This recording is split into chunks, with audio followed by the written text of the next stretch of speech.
बिस्मिल्लाहिर्रहमानिर्रहीम। Dear students, अस्सलाम वालेकुम। आज हम चैप्टर नंबर 5 के छठे लेक्चर की तरफ आज जा रहे हैं और ये लेक्चर है हमारे पास रियल एंड अपेरेंट वेट। अब रियल एंड अपेरेंट वेट की जहाँ तक बात है, तो जब हम बात करते हैं वेट की, तो इसका मतलब ये होता है कि हम बात कर रहे हैं कि ये वो फोर्स है जो अर्थ पुल करती है किसी भी ऑब्जेक्ट को अपने सेंटर की तरफ। यानी it is a force with which earth attract a body towards its centre. अब रियल और अपेरेंट वेट की जहां तक बात है, तो ये थोड़ी सी टर्मिनोलॉजी इस सेंस में हम लेते हैं कि अपेरेंट वेट का मतलब ये होता है कि एक ऐसा वेट जो मेजरिंग इंस्ट्रूमेंट शो कर रहा है, और रियल वेट का मतलब होता है कि जिसको हम मैथमेटिकली आमतौर पे ड्राइव कर सकते हैं W is equal to mg की सूरत में। अब यहाँ पे अगर हम बात करें कि इस वेट की, तो वेट के लिए हम इस तरीके से भी कंसिडर कर सकते हैं कि ये फोर्स है जो अर्थ नीचे की तरफ लगा रही है किसी ऑब्जेक्ट पर, और इस आदमी ने अगर अपने इसको होल्ड किया हुआ है तो इसको ऊपर की तरफ फोर्स लगाना पड़ती है टू होल्ड दैट ऑब्जेक्ट, ताकि वो नीचे ना गिरे। तो हम ये भी कह सकते हैं कि ये वो फोर्स है जिस फोर्स के साथ किसी चीज को रोकना पड़ता है ताकि वो जमीन की तरफ ना गिरे। तो the weight of an object on the surface of the earth और सरफेस ऑफ द मून लाजमी तौर पे हम लेते हैं जो अर्थ पे जिस फोर्स के साथ बॉडी को खींच रही है अर्थ, वो वेट ऑन द अर्थ होगा। और जो मून की सरफेस पे फोर्स लग रही होगी उस ऑब्जेक्ट पर, तो वो मून के ऊपर वेट होगा। इसका मतलब ये है कि वेट ऑन द अर्थ और weight on the moon different हो सकते हैं। द रीजन इज कि gravitational pull of the earth is larger than the gravitational pull of the moon. तो तकरीबन 6 गुना कम होती है मून के ऊपर। तो इसका मतलब ये है कि वहां पे वेट भी 6 गुना कम होगा उसी ऑब्जेक्ट का जिसका वेट यहाँ पे अगर फर्ज करें W है, तो वहां पे 1/6 ऑफ W होगा। तो इसका मतलब ये है कि हम कह सकते हैं कि ये वो फोर्स है जो किसी भी बॉडी को होल्ड करने के लिए हमें लगाना पड़ती है, या ये वो फोर्स है जिस फोर्स के साथ जमीन किसी चीज को अपनी तरफ खींच रही होती है। जब हम वेट को मेजर करते हैं तो उसके लिए फिर हमें आमतौर पे स्प्रिंग बैलेंस का सहारा लेना पड़ता है। अब स्प्रिंग बैलेंस के साथ हम इस चीज को ऑब्जेक्ट को लटकाएंगे तो इसके ऊपर जो पॉइंटर होता है वो नीचे की तरफ उसके मुताबिक नीचे की तरफ पुल करता है। इसका मतलब ये है कि जो इसके अंदर स्प्रिंग होगा, लेट्स से कि जैसे ये स्प्रिंग है हमारे पास, इसके साथ कोई ऑब्जेक्ट नहीं बंधा हुआ, तो उस सूरत में इसका ये नॉर्मल उसकी एक्सटेंशन होगी। यानी इस वक्त वो 0 एक्सटेंशन शो कर रहा होगा। लेकिन जब हम इसके साथ कोई हैवी किस्म का वेट बांध देते हैं तो उस सूरत में ये एक्सटेंड हो जाता है। एक्सटेंड होने की सूरत में क्या होगा कि यहाँ पे इसके अंदर एक्सटेंशन की वजह से, इलास्टिसिटी की वजह से एक टेंशन प्रोड्यूस होगी जो अपवर्ड होगी। दूसरे लफ्जों में स्प्रिंग की ये टेंशन होगी, वो लाजमी तौर पे वेट की फोर्स अगर नीचे की तरफ एक्ट कर रही है, that is equal to mg, ये उस वक्त तक नीचे मूव करता रहेगा जब तक ये टेंशन की फोर्स अपवर्ड डायरेक्शन में और वेट की फोर्स डाउनवर्ड डायरेक्शन में आपस में बराबर नहीं हो जाती। जहां पे ये जाकर रुकेगा, दूसरे लफ्ज़ों में ये अगर हमारे पास पॉइंटर लगा हुआ है तो जहां पे जाकर रुकेगा वो हमारे पास उसका अपेरेंट वेट कहलाएगा। इसी तरह अगर हम वेट को कम कर लें, यानी उसका जो मास कम होगा, अल्टीमेटली वेट भी कम होगा, तो इसके अंदर जो एक्सटेंशन होगी स्प्रिंग के अंदर वो भी कम होगी, और स्प्रिंग के अंदर जो टेंशन प्रोड्यूस होगी वो भी कम होगी as compare to heavier weight. तो ये दूसरे लफ्ज़ों में हम ये भी कह सकते हैं कि स्प्रिंग की टेंशन है जो उस बॉडी को नीचे गिरने से रोक रही है, और जितनी उसके अंदर टेंशन होगी वो असल में उसका अपेरेंट वेट कहलाएगा। यानी अपेरेंट वेट का मतलब है जो हमें महसूस हो रहा होगा कि हमें कितनी फोर्स लगाना पड़ रही है उसको होल्ड करने के लिए at a particular place above the earth surface. तो लेकिन ये वेट जो हम mg कह रहे हैं, ये हमेशा टी के बराबर नहीं होता। ये हमेशा ट्रू नहीं होता। कब कब ट्रू नहीं होता या किन हालात में ट्रू नहीं होता, उसकी हम एक एग्जांपल आगे देखते हैं। अगर हम बात करें, एक केस ये हो सकता है कि हम एक लिफ्ट की एग्जांपल ले लें। लिफ्ट एलिवेटर ऊपर की तरफ या नीचे की तरफ जब जा रही होती है, तो उसके अंदर हम सपोज कर लें कि ये एक लिफ्ट का बॉक्स है, लिफ्ट कंपार्टमेंट है, जिसके अंदर हमने छत के साथ ये एक स्प्रिंग के साथ एक मास को अटैच कर दिया और एक पर्सन उसको ऑब्जर्व कर रहा है।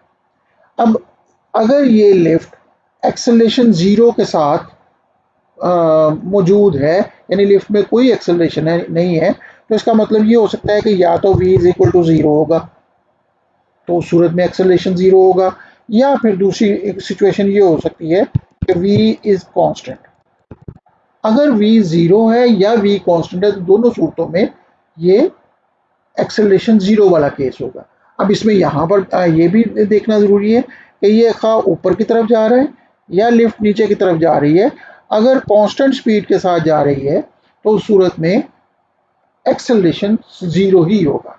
और ऐसी सूरत में यहाँ पे जो वेट मेजर हो रहा होगा, लेट्स से कि यहाँ पे एक स्केल लगी हुई है जिसके साथ हम वेट को मेजर करने की कोशिश कर रहे हैं और ये पॉइंटर उस वेट को मेजर कर रहा है, तो ऐसी सूरत में अपवर्ड फोर्स इसमें टेंशन की फोर्स होगी, डाउनवर्ड फोर्स एम जी की फोर्स होगी, और ये चूंकि ए इज इक्वल टू जीरो के साथ अपवर्ड या डाउनवर्ड जा रहा है, तो इस सूरत में हमारे पास नेट फोर्स क्या होगी?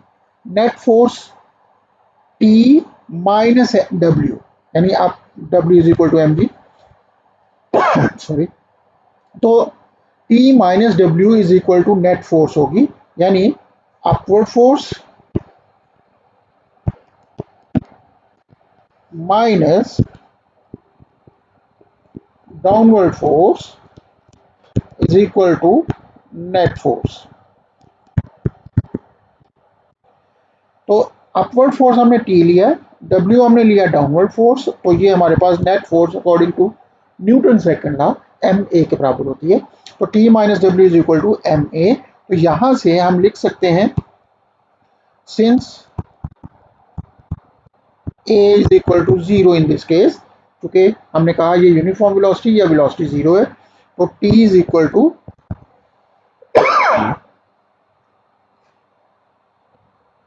डब्ल्यू होगा। और इस T is equal to W की सूरत में, since A is equal to zero हो गया तो ये सारा जीरो हो गया, तो टी हमारे पास डब्ल्यू के बराबर आ जाएगा। यानी हम ये यहाँ पे कह सकते हैं कि अगर ये यूनिफॉर्म स्पीड के साथ लिफ्ट अपवर्ड या डाउनवर्ड मूव करी, ये रेस्ट पे है, तो जो अपेरेंट वेट होगा, जिसको हम टी से रिप्रेजेंट कर रहे हैं, वो उसके एक्चुअल वेट के या रियल वेट के बराबर होगा। तो ऐसी सूरत में T is equal to W case होगा व्हेन एक्सेलरेशन इज जीरो। उसके बाद दूसरा केस ये भी हो सकता है कि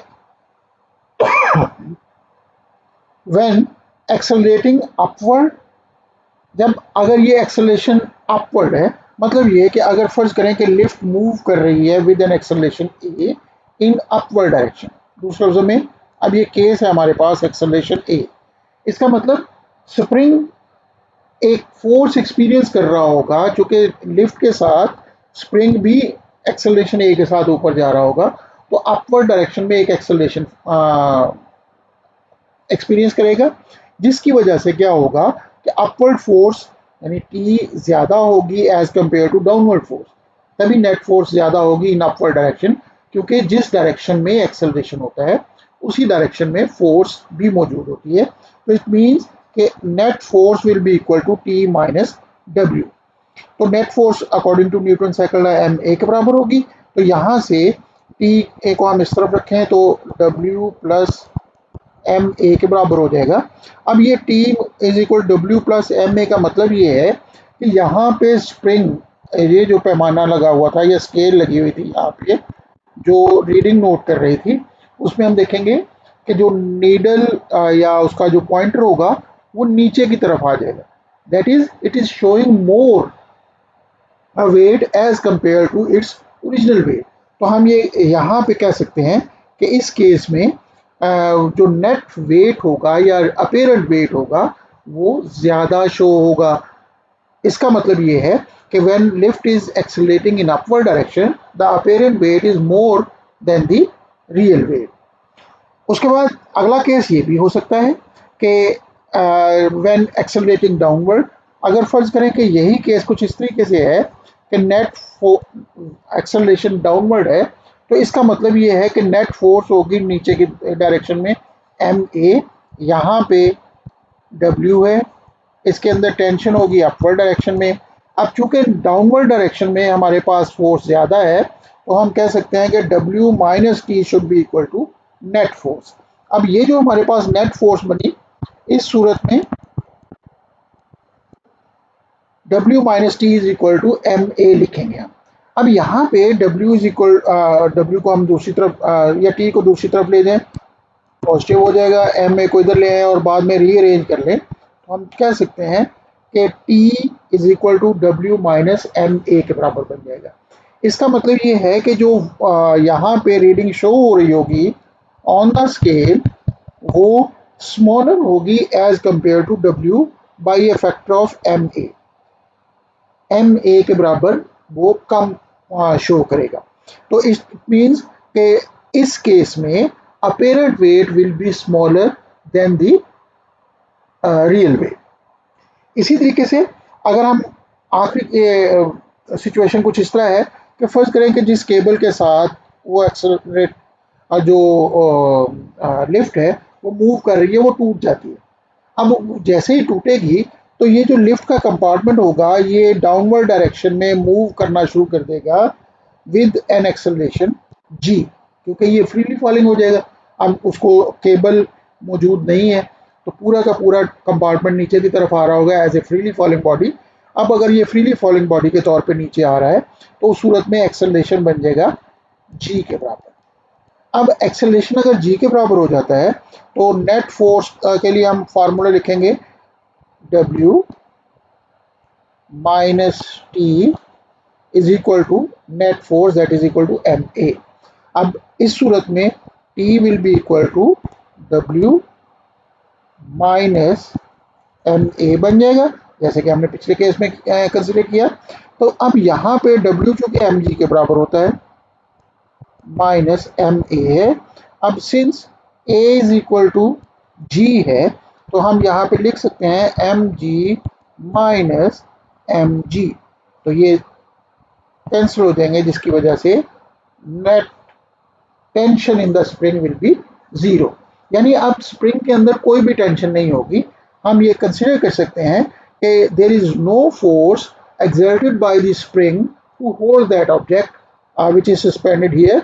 so हम कह सकते हैं कि अब हमें इसको उठाने के लिए या रोकने के लिए, गिरने से रोकने के लिए किसी फोर्स की ज़रूरत नहीं होगी। आप इसको इस तरह भी समझ सकते हैं कि अगर फ़र्ज़ करें कि ये आदमी उस वक्त जंप करता है जब वो जस्ट ब्रेक होती है रस्सी, तो उस सूरत में इसके और फ्लोर के दरमियान जो डिस्टेंस है वो कांस्टेंट रहेगा, क्योंकि फ्लोर जिस स्पीड के साथ नीचे आ रहा होगा उसी स्पीड के साथ ये पर्सन भी नीचे आ रहा होगा, इनके दरमियान कांस्टेंट डिस्टेंस होगा। तो हम कह सकेंगे कि डिस्टेंस कम नहीं हो रहा, तो दूसरे लफ्ज़ों में ये आदमी फ्लोर की तरफ नहीं गिर रहा। तो हमें इसको एक ख़ास हाइट पर रखने के लिए किसी फोर्स की ज़रूरत नहीं है। बिल्कुल इसी तरह ये वेट भी नीचे की तरफ उसी स्पीड, उसी एक्सेलरेशन के साथ आ रहा होगा जिसके साथ फ्लोर आ रहा होगा, तो इनके दरमियान डिस्टेंस भी चेंज नहीं होगा। तो हम कह सकते हैं कि इस सूरत में net force required to hold the object to keep that particular distance वो ज़ीरो हो जाएगा। तो इस वजह से हम उसको अपेरेंट वेट ज़ीरो कह सकते हैं और इसी चीज़ को हम वेटलेसनेस का नाम देंगे। तो हम यहाँ पे ये ज़हन में रखेंगे कि एक फ्रीली फॉलिंग बॉडी जैसे लिफ्ट है, उसके अंदर तमाम ऑब्जेक्ट्स वेटलेस हो जाते हैं, और इस तरह के सिस्टम को हम ग्रेविटी फ्री सिस्टम का नाम भी दे सकते हैं। तो यहाँ से हम कंक्लूड कर सकते हैं कि अगर A is equal to zero हो तो अपेरेंट वेट और रियल वेट आपस में बराबर होते हैं। अगर moving upward with certain acceleration, तो उस सूरत में अपेरेंट वेट ज़्यादा शो होगा as compare to real weight. Downward direction की सूरत में अपेरेंट वेट डिक्रीज करेगा और फ्रीली फॉलिंग ऑब्जेक्ट्स की सूरत में ये जीरो के अपेरेंट वेट जीरो के बराबर हो जाएगा। सो इन चारों केसेस के साथ हम कंसिडर कर सकते हैं कि it is understood from these consideration that apparent weight of the object is not equal to its true weight in an accelerating system. Accelerating system में यानी either it is in upward direction और it is in downward direction में, तो apparent weight और actual weight आपस में बराबर नहीं रहते। It is equal and opposite to the force required to stop it from falling in that frame of reference. ये असल में उस फोर्स के बराबर होगा जो उस फ्रेम ऑफ रेफरेंस में इसको रोकने के लिए इस्तेमाल की जाती है। होप इस टॉपिक को आप लोगों ये टॉपिक आप लोगों को क्लियर हो गया होगा, और अगर इसमें कोई कंफ्यूजन हो तो कमेंट बॉक्स में जाके आप पूछ सकते हैं, मैं इंशाल्लाह उसको क्लियर करने की कोशिश करूंगा। अगली वीडियो तक के लिए अल्लाह हाफिज़।